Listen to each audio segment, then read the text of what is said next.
नमस्कार. आजचा फार वेगळा विषय आम्ही घेऊन आलो आहे.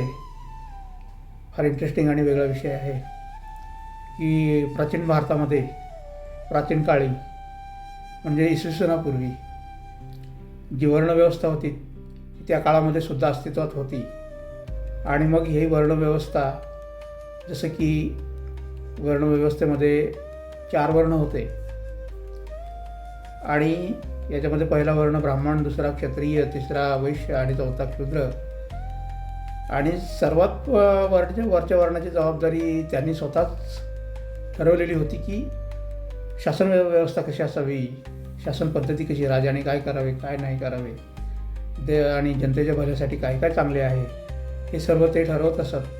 परंतु त्याचे अवलोकन करत असताना मी ज्या पुस्तकाचा आपल्याला संदर्भ देणार आहे त्याचबरोबर या पुस्तकांचे जे लेखक आहेत त्यांचं नावसुद्धा मी या ठिकाणी सांगणार आहे की त्या काळामध्ये ही जी आर्य सभ्यता होती ही चातुर्वर्ण्यामध्ये सर्वात श्रेष्ठ मानली जायची स्वतःला. तर त्यांच्यामध्ये आणि त्या अनुषंगाने इतर सर्व याच्यामध्ये इतर सर्व जे वर्ण आहेत त्यांच्यामध्ये अनेक मोठ्या प्रमाणात दुर्गुण होते आणि मग वेगवेगळे दुर्गुण होते. त्यापैकी एक दुर्गुण या ठिकाणी मी आज सांगू इच्छितो, तो म्हणजे दारूचा दुर्गुण. आणि नुसती दारू नव्हे तर यामध्ये 2 प्रकारच्या दारू होत्या. आणि पहिली म्हणजे सोम नावाची दारू होती आणि दुसरी म्हणजे सुरा नावाची दारू होती. आणि मग दारूच्या संदर्भामध्ये आत्तासुद्धा अनेक जणांमध्ये उत्सुकता असते. परंतु एक महत्त्वाची गोष्ट लक्षात ठेवली पाहिजे की दारूमुळे कोणतीही चांगली गोष्ट प्राप्त होत नाही. तर दारूमुळे खूप मोठ्या प्रमाणामध्ये वाईट गोष्टीच घडून येतात किंवा आपलं जे काही जो कोणी त्याचा प्राशन करेल, त्याचा जो दारू पिईल ते मोठ्या प्रमाणामध्ये नुकसान खूप त्याचं होत असतं. म्हणून दारू ही एक वाईट गोष्ट आहे आणि एक दुर्गुण आहे. आणि हा सध्या जसा दुर्गुण अनेकांमध्ये आहे तसाच हा दुर्गुण प्राचीन काळामध्ये सुद्धा होता.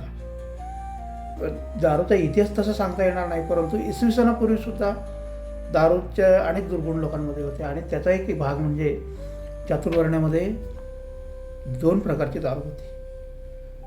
एक पहिल्या प्रकारामध्ये सोम नावाची जी दारू होती ती प्राशन करण्याचा अधिकार फक्त 3 वर्णांना होता. सर्वात प्रथम वर्ण म्हणजे ब्राह्मण, दुसरा वर्ण म्हणजे क्षत्रिय आणि तिसरा वर्ण म्हणजे वैश्य.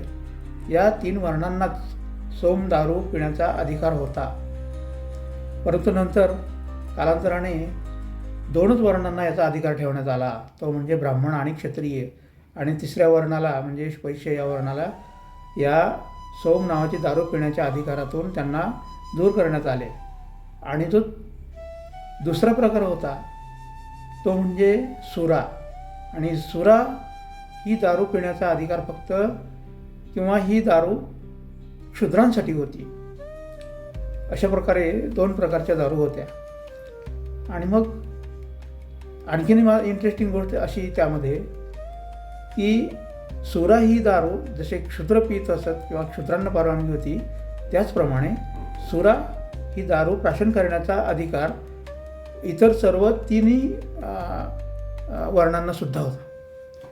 म्हणजे सुरा ही दारू क्षुद्र तर पित असतच, परंतु ब्राह्मण, क्षत्रिय आणि वैश्य हे सुद्धा सुरा या दारूचा उपभोग घेत असत, ती दारू प्राशन करत असत. आता याही पलीकडे एक इंटरेस्टिंग गोष्ट अशी की सोम नावाची ही जी दारू होती जी केवळ वर्णव्यवस्थेतील ब्राह्मण आणि क्षत्रिय यांनाच पिण्याचा अधिकार होता. तर ती दारू बनवण्याचे जे तंत्र होते किंवा जे तंत्रज्ञान होते तर ते फार गुप्त होते. आणि ते तंत्रज्ञान फक्त सर्वात श्रेष्ठ जो वर्ण होता ब्राह्मण त्यांनाच हे अवगत होते आणि ते अत्यंत गुप्तपणे ती दारू बनवत असत. ते तंत्र इतर कोणत्याही वर्णांना ते सांगत नसत. आणि मग अशा प्रकारे दारूमुळे खूप मोठ्या प्रमाणामध्ये प्राचीन काळामध्ये सुद्धा समाजव्यवस्था लयास गेलेली होती किंवा हा दुर्गुण अंगीकारल्यामुळे समाजव्यवस्थेचे फार वाटोळे झालेले होते. आणि मग ज्यावेळी आपल्याला तथागत गौतम बुद्ध आठवतात या परिस्थितीच्या नंतर, तर त्यावेळी त्यांनी एक प्रतिज्ञा दिलेली आहे सामान्यांना, पाली भाषेतून आहे. आणि त्याच्यामध्ये ते काय सांगतात की दारूपासून दूर राहण्यासाठी किंवा दारू हा दुर्गुण दूर करण्यासाठी त्यांनी जी प्रतिज्ञा दिलेली आहे त्यामध्ये एक वाक्य असं आहे की सुरा मेरय मज्ज पमाद ठाणा वेरमणी शिक्का पदम समाधियामी. म्हणजे सुरा म्हणजे दारू, सुरा मेरय, मेरय म्हणजे ताडी, सुरा मेरय पमाद, पमाद म्हणजे मादक पदार्थ की जसं भांग असेल, गांजा असेल, अफू असेल, तर हे जे मादक पदार्थ आहेत, सुरा मेरय मज्ज पमाद ठाणा, पमाद ठाणा, पमाद म्हणजे त्याचे जे परिणाम आहेत ते परिणाम म्हणजेच दारूचे जे किंवा जे नशिले पदार्थ आहेत यांचे जे परिणाम आहेत ते व्यक्तीला मेंदूत भिनल्यानंतर बेजबाबदार बनवतात किंवा त्याला कर्तव्यापासून दूर सारतात किंवा भोळसरपणा माणसामध्ये येतो, अशा पद्धतीचं म्हणजे दुष्परिणाम आहेत. आणि मग असं सांगितलं आहे की मी यांच्यापासून अलिप्त राहीन, अशी ती शपथ घेण्यात आलेली आहे किंवा तशी ती एक प्रार्थना आहे की सुरा मेरय मज्ज पमाद ठाणा वेरमणी शिक्का पदम समाधियामी. म्हणजे मी या दारूपासून, ताडीपासून, गांजा असेल, अफू असेल किंवा ज्याला आपण म्हणतो भांग असेल यांच्यापासून मी दूर राहीन किंवा अलिप्त राहीन. आणि मग अशा प्रकारे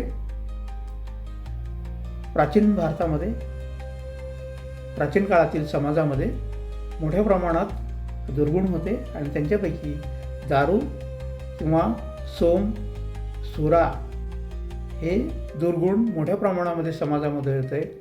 इतर पण दुर्गुण आहेत त्यांच्याविषयी सुद्धा मी आणि इतर म्हणजे पुढच्या वेळी 100% नक्की चर्चेला विषय तो घेईन. धन्यवाद. हा व्हिडिओ आपल्याला कसा वाटला ते नक्की सांगा. आणि महत्त्वाची गोष्ट म्हणजे मी हे ज्या पुस्तकातून आपल्याला संदर्भ दिलेले आहेत किंवा माहिती दिलेली आहे तर त्या पुस्तकाचं नाव आहे प्राचीन भारतातील क्रांती आणि प्रतिक्रांती, ज्याला इंग्लिशमध्ये म्हणतात the revolution and counter revolution in ancient India. आणि या पुस्तकाचे लेखक आहेत विश्वरत्न डॉक्टर बाबासाहेब आंबेडकर. धन्यवाद. हा व्हिडिओ कसा वाटला नक्की सांगा, कमेंट करा, लाईक करा, शेअर करा आणि अशाच नवीन प्रकारचे व्हिडिओ पाहण्यासाठी सबस्क्राईबसुद्धा करा. थँक्यू.